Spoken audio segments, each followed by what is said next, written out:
Welcome, everybody, to episode number 8 of Show Me Rolla. Today, we're featuring a local author, Aulbrey Rose Shelton, and my name is Derek. My name is Jim. We hope you enjoy the best highlights of our conversation with Aulbrey.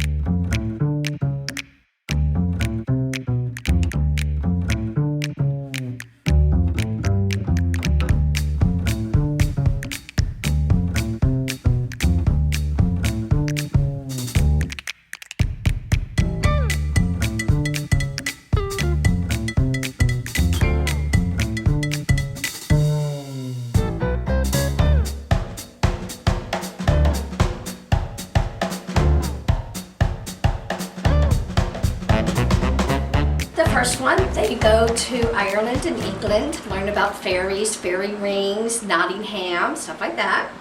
And the second one, they go through the southern United States and end up at the Navajo Nation in Arizona. And I tie these two books in together because at Lake Havasu is the original London Bridge. So I tie the two books together. And the third one, of course, is Island Hopping in the Caribbean. And the fourth one, this one I'm very proud of, it is a tour around the world. And I literally go from A to Z.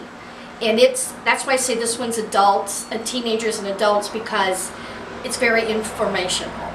And there's a lot of difficulty in reading this one. In the fourth book specifically, I made it personal. I put a lot of personal quotes in it, some from my father and everything, so I brought it towards myself.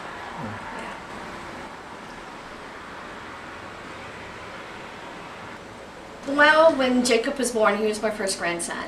And I told my daughter he looked like a turtle outside his shell. So that's how I came up with the title. And then the more kids she had and my son, the more books I wrote. Did any of the characters kind of come from your kids? Any of their personalities? They're all in there, yes. They're either as people or as animals. And then some of them I use their middle names instead of their first names.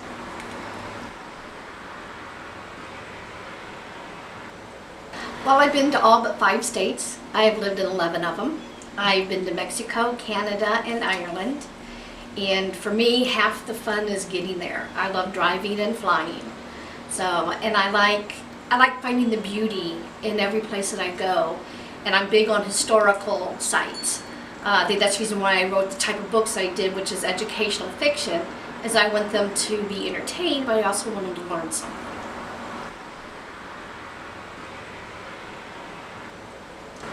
But you can have fun in anything you do.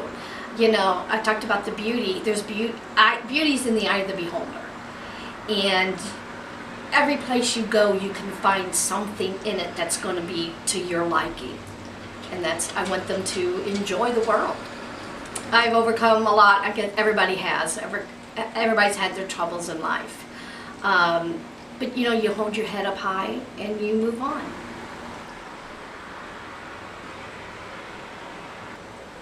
Basically just what we're talking about, you know, to enjoy life and take advantage of anything that you can.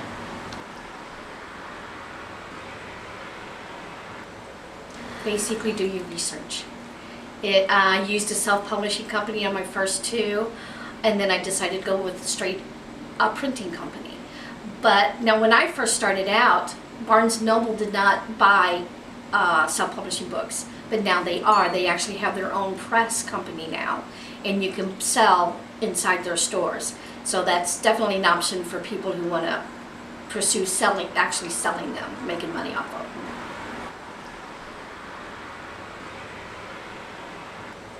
Well, the first book, a tattoo artist in Michigan did it for me, yeah. Because they produce what you want. It's not their ideas, it's your ideas. And that's how I chose them.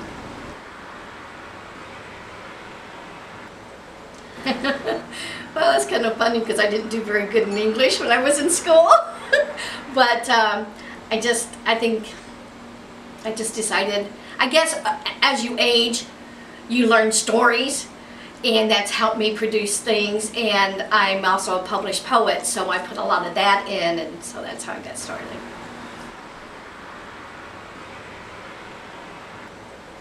My biggest inspiration as I was growing up was Laura Ingalls Wilder. She didn't start writing until she was about 60 years old. And I read all of her books and I loved them, and that's how I really got started and I thought about writing was through her. Very nice. And so it's almost a new journey beginning, isn't it, for her and for you too? But you're on your journey, but Yes. interesting. Yes. I'm hoping to continue. Yeah, kind of the end of every journey is kind of a beginning of a new one, isn't it? Yes, exactly. Yes.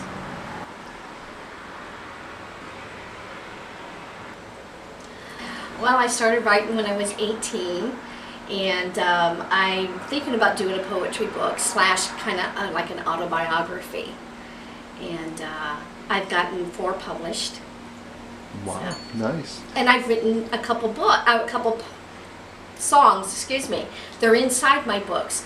So unless it has a specific name on it, it's my book or my poem, because I do put things in there from different areas. So they are specifically labeled that. Very nice. Do you have a particular style of poetry that you really enjoy reading and writing, or separate, or? Just all over, whatever happens to pop in my head. Very nice. And are there particular themes that seem to pop up over and over for you? Romance, mainly, love, and Celtic. I've written a couple of poems about Ireland. Very nice. I usually start out with the first, and then I usually do the last, and I fill in between there. Yeah, it's It's kind of the journey, huh? yeah, it is. You know, you get the idea first, and then you decide, okay, this is how I want it to end. It's the middle that kind of gets a little difficult sometimes. But that's the part you enjoy, isn't Yes, it? The journey. yeah. Yes. Just anytime you get any kind of a thought, write it down, and then you can go and paste it into wherever you want. That's the best thing you can do. I always take a piece of paper with me because you never know when something's going to pop into your head, or you see something, oh, that'd be pretty cool, and you write it down, because otherwise you're going to forget it. Yes, it's wonderful. You know, I do have a following, and I started out selling locally, but then I go to Springfield, and I go to Columbia, and different places. And now I just feel like I want to share it with as many children as possible. That's why I'm reaching out to other people. Yeah.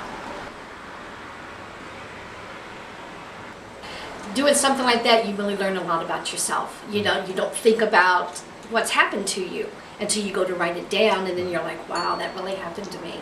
So you have an autobiography as well? Is it unpublished, or? It's unpublished, Okay. yeah. That's going to be my poem book autobiography Nice. together. Very nice. When you go back and re-explore your own life, does that inform how you write the stories, or how you see the world, and how you bring these books to your audience? A little bit, I think. Yeah, it. You know, you don't know what's really in your mind until you start thinking about it, and then it does come out through your writing. Right now, just through my email, my publishing or printing company, I should say, had a website, and their website is down. So right now, it's just through my emails. And so, Rose Shelton at yahoo.com. A Rose Shelton. Very good. And so they should just request which book. I see they're numbered, so just request which number and Which one? Yes. Okay, great. And then when they send me an email, then I can go into more discussion with them on what they want. Just realizing what myself can do. I never thought that I could do something like this, and it, you know, you don't pat yourself on the back, but I'm proud of what I was able to do, because I never thought I could do it.